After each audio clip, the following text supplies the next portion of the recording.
So a spiritual seeker is looking for something. They're looking for anything that they can call themselves. Because it's the nature of the mind, the conditioned mind, to try and identify with anything, to try to say, this is who I am. We have a whole culture and society that encourages that. And so when a societal identity becomes dissatisfying,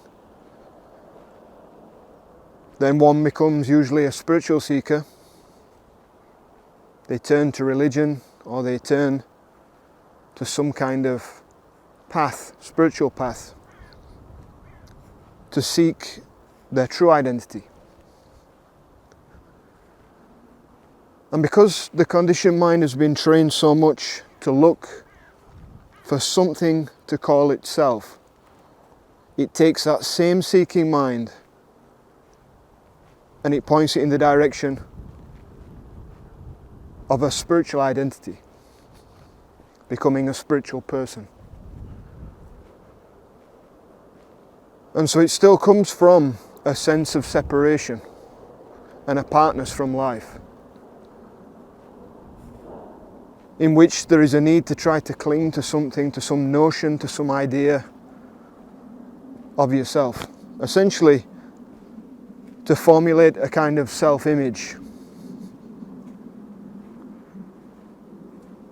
But of course, any self-image, any idea, any concept or notion of self is limited and is really just a mental construct. And so this is the tendency of the conditioned mind, conditioned thinking to do this. So it's searching for something, for anything. It's looking.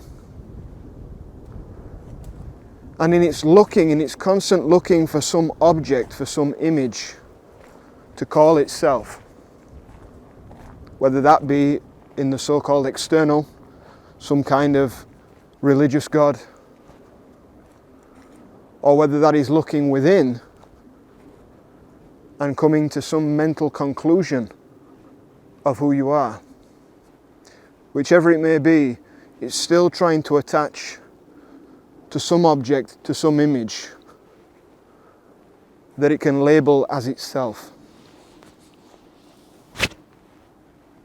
And because of that, it misses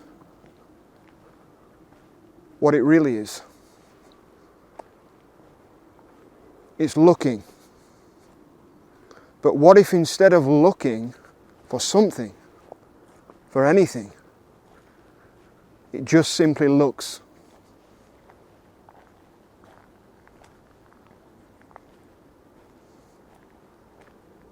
Just to look. Not for anything. Just to look itself. Looking itself.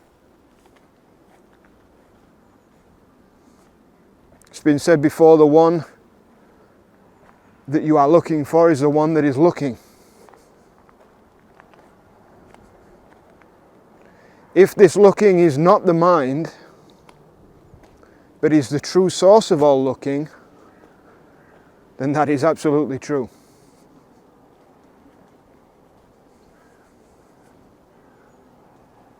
So what if you just look? Not for anything, you just look. The struggle with this that people find is that the mind is so habitually conditioned to keep looking for something. This goes for the sense of dissatisfaction that most beings feel. In that sense of apartness from life, that sense of separation, there is often a dissatisfaction where it feels like it's lacking something. And so it tries to seek satisfaction in the different circumstances of life, different achievements, relationships, to feel complete and whole. So it's another form of looking for something. But instead of looking for something to feel complete and whole, what if you instead just feel the completeness and wholeness of your being already?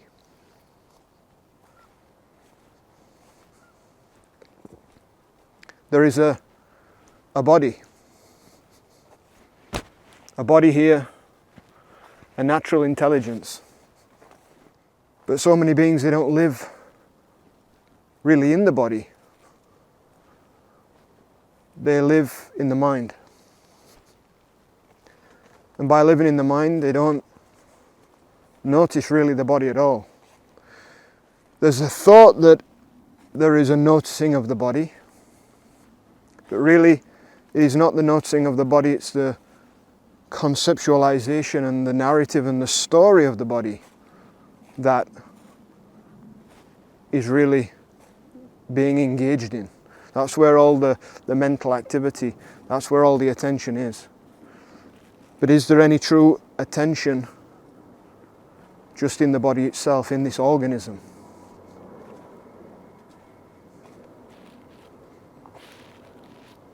And so the mind is always trying to move ahead to something else, looking for something, trying to feel satisfied and complete by achieving something or getting something. This is the conditioning of the artificial self. A false self that is always relying on something else to be happy, to be complete, is always looking for something specifically that it can call its own. A false identity. Trying to become something more, have something more, and deriving its sense of identity from the past. So instead of looking for something, what if there is just a looking? What if instead of looking for something to create a satisfaction, a wholeness, a completeness, there is a noticing, a feeling of what is already whole and complete, right here, right now.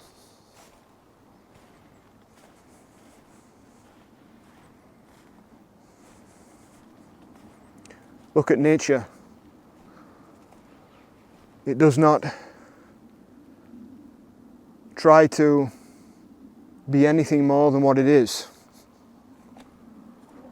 It's not struggling. It's not looking to something else to say this is who I am. You look at the animals, this is how they operate. They're just in a very natural functioning. They don't complicate anything. Only the conditioned human mind seems to complicate everything. So it is so simple that the mind cannot see it, will overlook it, and will turn it into something complex. And in that complexity, it becomes lost. And so then there is no looking. There is a thinking of what to look for.